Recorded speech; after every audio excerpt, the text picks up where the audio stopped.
Hey guys, what's up?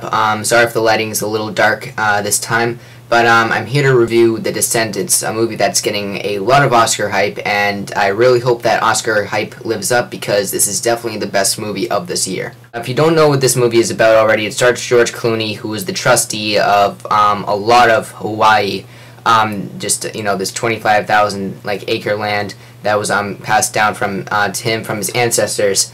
And the trust ends in 7 years, and he's gonna sell it for a huge amount of money.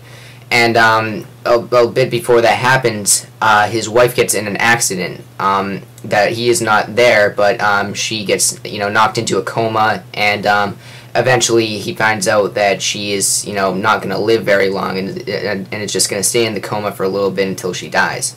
Now George Clooney really has family problems and stuff. And his daughter is all fucked up, his oldest daughter, and just really isn't living the greatest life right now. And soon he eventually finds out that his wife was cheating on him and having an affair. And basically the movie centers around that. George Clooney pretty much trying to find out who this guy is, who the guy that had the affair with his wife was.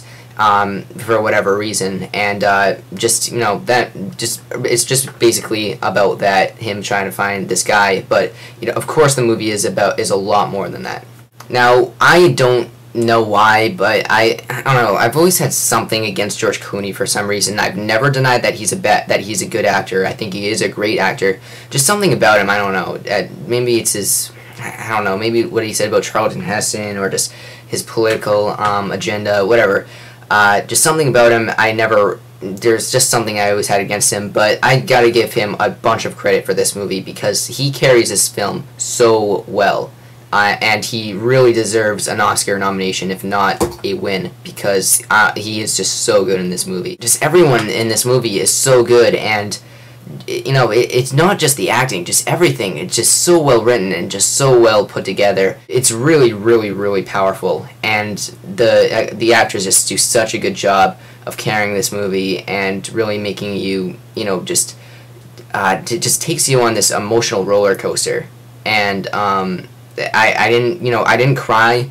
Most of the people in my theater were really, really old, but everyone in my theater was crying. I mean, I'm a heartless fuck, so I didn't cry. But you should maybe bring some tissues. No, I'm just kidding. But maybe you should be prepared to get a little watery-eyed. It definitely isn't a very enjoyable movie to watch. The movie is so realistically done that it's kind of uncomfortable in some scenes when I don't know, when there's a really bad situation going on. It's not the funnest movie to watch, but definitely really, really powerful. It just seems like George Clooney, I guess what he really is great at doing is making you actually care for his characters. In movies these days, I don't really care about the characters. I usually just, care about what happens in the movie.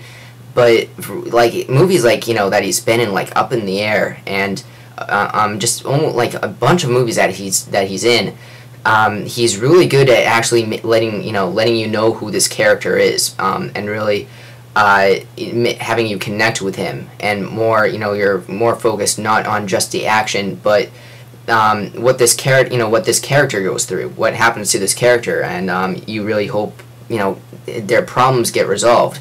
Like I said, I don't really care when if problems get resolved in movies these days. It just seems, I don't know, that just seems to be, I don't know, most movies are just made just to get money, so they don't put a lot of effort into that. But this is one of those movies where you actually care about everything that's going on. And it's not a movie like Up in the Air where I was just happy to be in there watching it, but I was definitely glad I saw it. And this is the best movie I've seen all year. The first 10 out of 10, finally, I gave a movie a 10 out of 10. And yeah, it's my favorite movie of the year. Another George Clooney movie that came out, The Ides of March, that got a 9.5. That's my second favorite. And I also saw The Muppets. I'm probably not going to make a review for that, but I'll just say I give it a 7.5 out of 10. I think it's a little overrated, but still good. But The Descendents, definitely see it. Deserves Oscars, and so check it out.